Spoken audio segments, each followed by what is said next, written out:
Now, every day I get messages, I get emails, messages on social media from people saying that we have starving children in the UK and that we voted not to feed school children.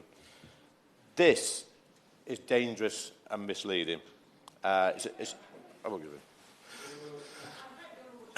Wait, and I congratulate him for securing this really important debate. The Food Foundation published an opinion poll today, actually, on extending free school meals to every child whose household is on universal credit. And that poll showed that in his own constituency, almost 8 in 10 of his constituents support that policy, with more than a quarter of children in his constituency living in poverty. Will he join me in calling on the Chancellor to extend free school meals to every child living in poverty? Thank my honourable friend for her intervention. There is this myth in this country that if people are on universal credit, they are in poverty. And I'll dispel that myth right now. We have people, not just in my constituency, all over the country that's on universal credit that's got a household income of over £40,000 a year. Now, that's not poverty. People in London on universal credit, if they work a few hours, there's a loophole in the universal credit system. They can top their wages up by £30,000 a year. That is not poverty. So being on universal credit alone is not an indicator that a family are in poverty. So I totally dismiss that idea. But I do admit that some families in this country are struggling and they need our support. I recently visited, well, I say recently, a few months back, I visited a school in Ashfield because concerned parents had contacted me because the breakfast club had been stopped. Now, they'd stopped providing free breakfast because the private funding they secured had run out. And these parents were concerned, not about their own children, they were concerned about the more disadvantaged children, the poorer families in the area. So I contacted the school, and I asked what I thought was a reasonable question. And my question was, why are you giving children a breakfast, every single child in the morning a breakfast? I didn't get breakfast. My kids didn't. My kids got a breakfast at home. It's something that's new to me. So they told me that people were struggling to feed their own children at home. And they also said, I also asked them, have you asked for a donation from any of the families? Because the families I was speaking to wanted to make a donation to the school. They said no. And when I asked them why they not asked for a donation, they couldn't answer me. And then I asked, why are some families unable to feed their children at breakfast? Why can't they give them a slice of toast or whatever? And they struggled to answer me. Then eventually they said, well, it's the cost of living crisis, isn't it? And I thought, well, Weetabix and a bowl of milk, what does that cost? Not even the 30p that I'm famous for. It probably costs a lot less than that. So I went on to ask, because I want to help. I went on to ask if I could meet these parents that were struggling to give the whole holistic approach and see where they were going wrong, see if we could help, see if they got debt problems, budgeting problems, social problems.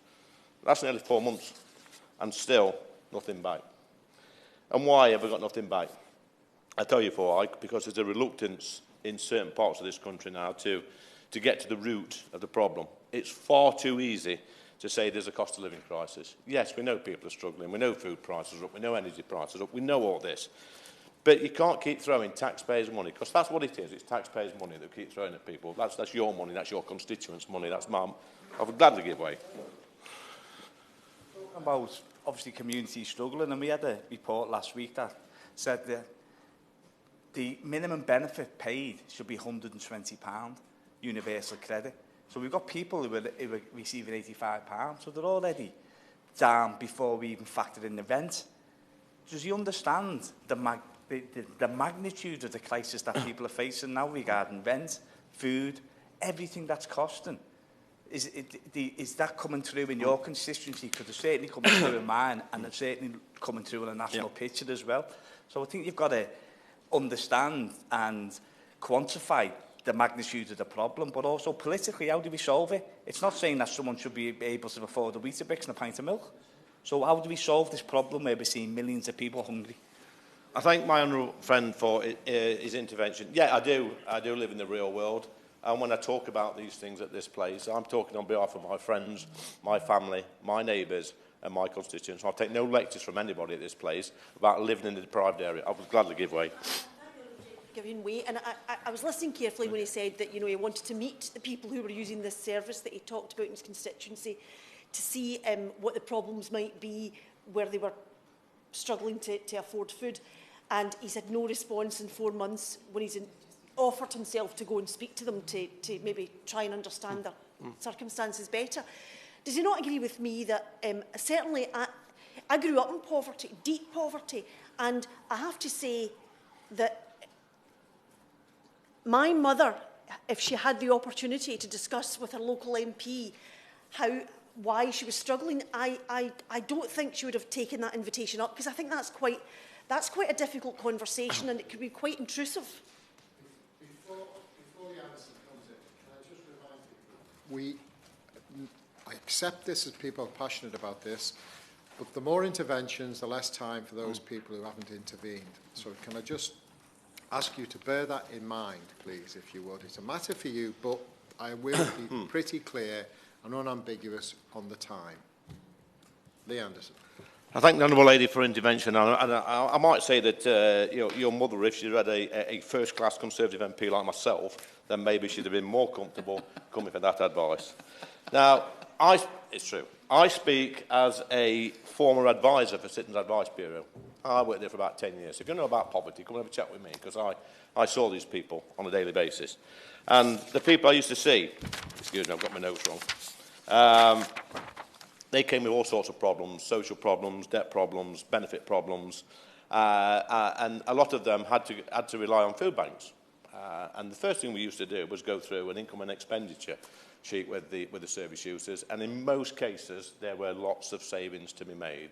These were people that had not had the best start in life, a lot of them, and they just needed help and a little bit of education, a little bit of support to help with their bills, their debts. They were paying these ridiculous provident and loans off at high interest rates. These people needed support. What they didn't need was money thrown at them, because 10 years later, I learned this, it took me about 10, 15 years to learn this. 10 years later, I was seeing the sons and daughters of these families who were coming to see me with the same problems that my mum and dad had 10 years ago. So we weren't actually breaking the cycle. We weren't supporting people. Now, I did a bit of work with my local food bank, as you'll probably be aware. Last year, it was reported in some newspapers. And I was delivering meals to families, to vulnerable families from the food bank, with a local chef, an award-winning chef. He works at a really good restaurant. And after a few days of delivering meals, he said to me, this is wrong. This is totally wrong. He says, these people need help. They need proper help. They need teaching how to cook, how to budget, how to cook a meal from scratch. Because what we learned at the food bank was that people couldn't make a meal from scratch. They were struggling to cook a vegetable properly, to batch cook, to freeze stuff. And so he gave me a challenge. He said to me that I can feed a family of 5 for 50 quid a week. And I said, no, that's nonsense. That's rubbish. You can't do that. He said, I'll challenge you. So he put the challenge down. So what we did, we went to the food bank. We got them invited to the college. We got the school children there. We got 4 MPs, including myself. We got the chef. We got some TV there. And the day before, I got £50 and went to the local Aldi with some school children with the shopping lists from the chef. And we went back to the college the next day, and we cooked meals. We cooked 5 different meals, and we batch cooked, and we put them in little packs like that, put them away, delivered them later to vulnerable families, and it worked out at 30 pence per meal.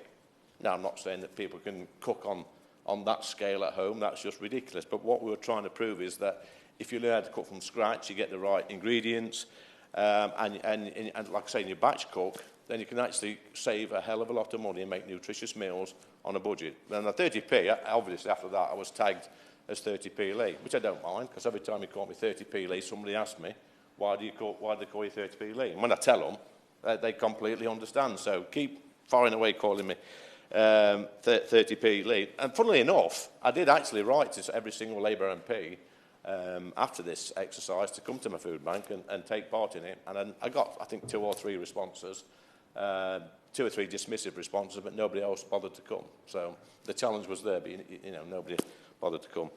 But what upsets me, it does get to me a little bit.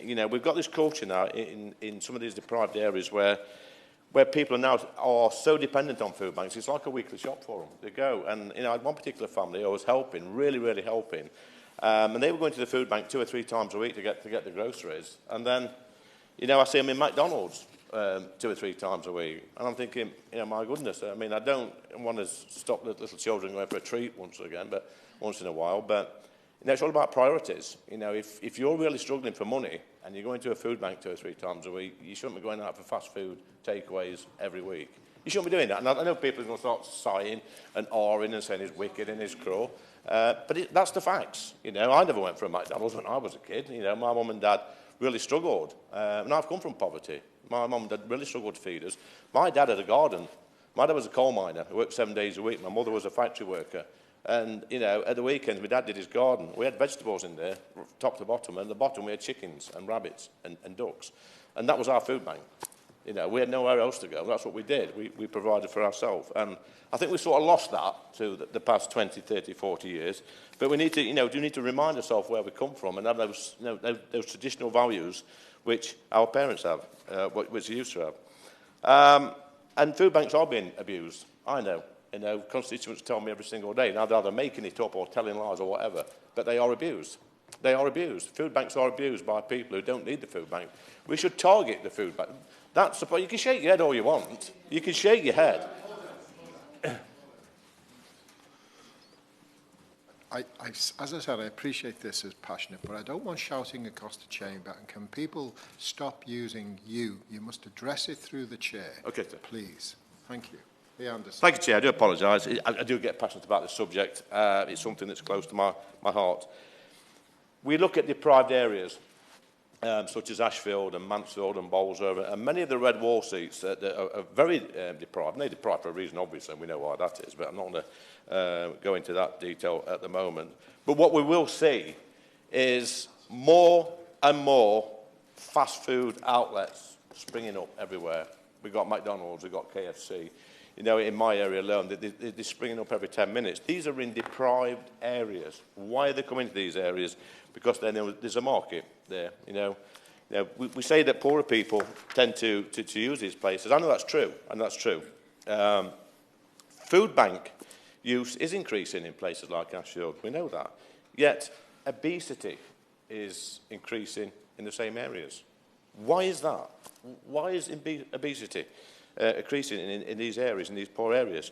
What we need is a proper food strategy in this country, and I don't think we've had one for years because, you know, well, we've not had one for, well, whatever, since the 1970s. And you can laugh and you can giggle and you can scoff, but it's true. Why was it in the 1970s that at schools, the schools I went to, all over Nottinghamshire, you know, we didn't have obese children. We were fit, we were healthy. We didn't have much money. We had less junk food. We had a better diet. We had healthier lifestyles. Yeah. You do realise Henry Dimbleby gave the government last year a national... Henry Dimbleby gave the government last year a national food strategy, which took 4 years to complete. Yeah. That's there. The government have got that. Yeah. That's your food strategy. Maybe it was a poor choice of words. What I meant was we've not had this proper culture in this country for decades about, you know, about personal responsibility of feeding ourselves. You know, I like to hark back to the days when I was growing up, because that's what's in my mind at this moment in time. You know, we were a lot poorer, we had less money, and we had less food, but we seemed to manage okay. And I think we could all do a little bit more. Well, whatever. You can keep chipping away all you want, mate. So I hear this nonsense about the junk food, the processed food, is cheaper than fresh food. And it's not. And the chefs I speak to say that's absolute rubbish.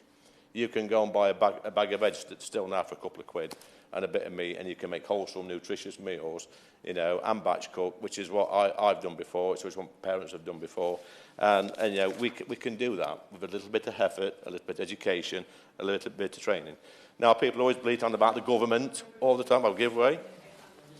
Member for giving way again. He's been very generous with his time. When I visited with the PPG for Need for Food Banks, my honourable member for Blackpool North and Cleveley's constituency, one of the things that we saw were kettle packs. Basically, because people do not have access to equipment to make that nutritious food that he's referring to, they are forced to basically utilise kettles or other means. Does he accept that actually for some people they don't have the means to make the nutritious food in their own homes that he refers to? I thank the Honourable Lady for her intervention. We had this problem with our very own food bank, which I helped out at, and we was giving people vouchers to put their the gas and electric on the meter. And then we had the complaint that they hadn't got any pots and pans, so we gave them pots and pans to make the food on. Then we had the complaint that they hadn't got a fridge or a cooker. Then we showed them how to apply for white goods to energy support grants and stuff like that from utility companies. So there's no excuse. We can go on all day and make excuses all day. But this is a great country we live in, and there's lots of support out there to get all these things, not just the food, but the stuff to cook it in and help with their energy bills as well. This government's provided billions and billions of pounds of support over the past 2 years, especially through COVID, over £500 billion they've spent on taxpayers' money.